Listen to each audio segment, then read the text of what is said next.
Let's look at geometric sequences. The definition of a geometric sequence is when I have a sequence in which each term after the first term is formed by multiplying the previous term by a constant value called the common ratio.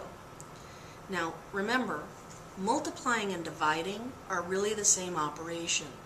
When we divide, we're really multiplying by a fractional amount.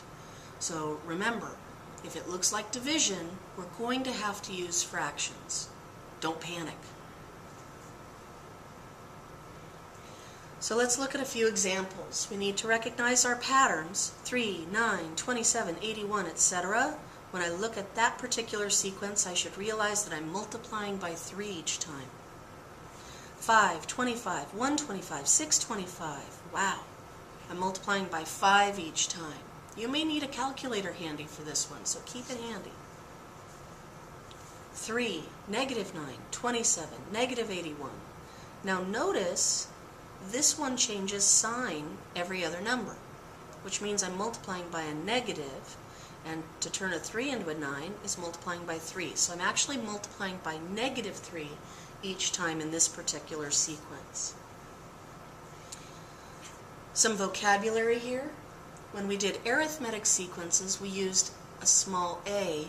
For geometric sequences, I will be using a small g.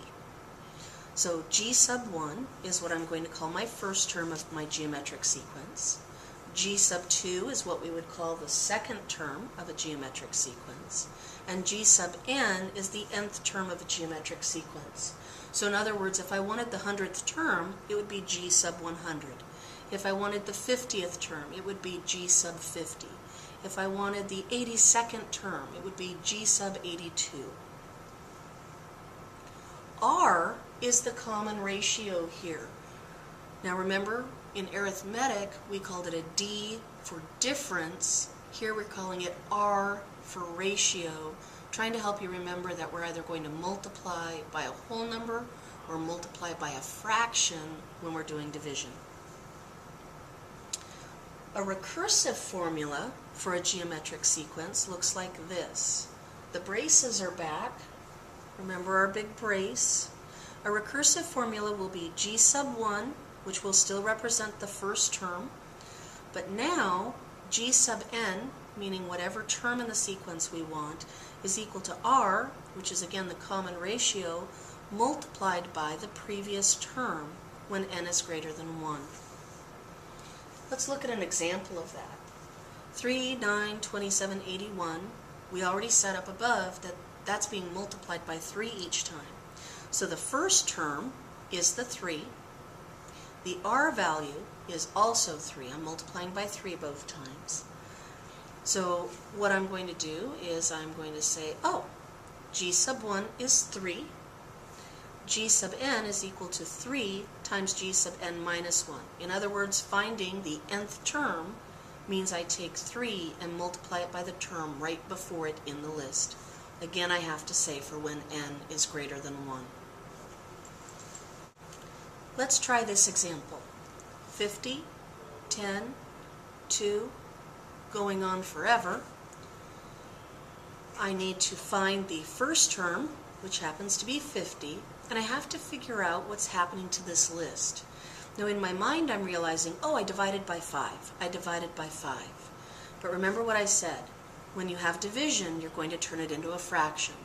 So because I'm dividing by 5, I say that my ratio is equal to 1 over 5.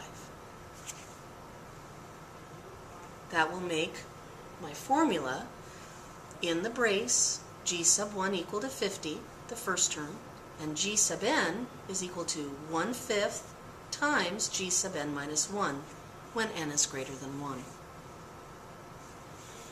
Let's try this one. 6, negative 6, 6, negative 6. Well, that's weird. The first term is, of course, 6, but what am I doing each time? Oh, I'm multiplying by negative 1. The sign changes, but the value doesn't. So here we go. We need the brace. G sub 1 is equal to 6 because that's my first term. And g sub n is equal to negative 1, that common ratio, multiplied by g sub n minus 1 when n is greater than 1.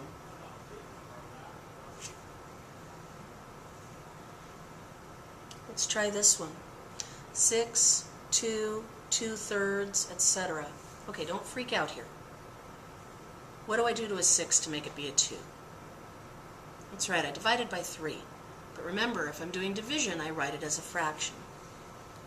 So my first term is 6. That one's fairly obvious. But because I'm dividing by 3, remember, I write it as a fraction, 1 over 3. That's my R, my common ratio.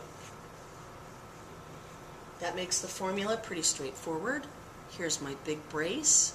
G sub 1 is equal to 6, the first term. G sub n is equal to 1/3, that common ratio, times g sub n minus 1, when the n value is greater than 1.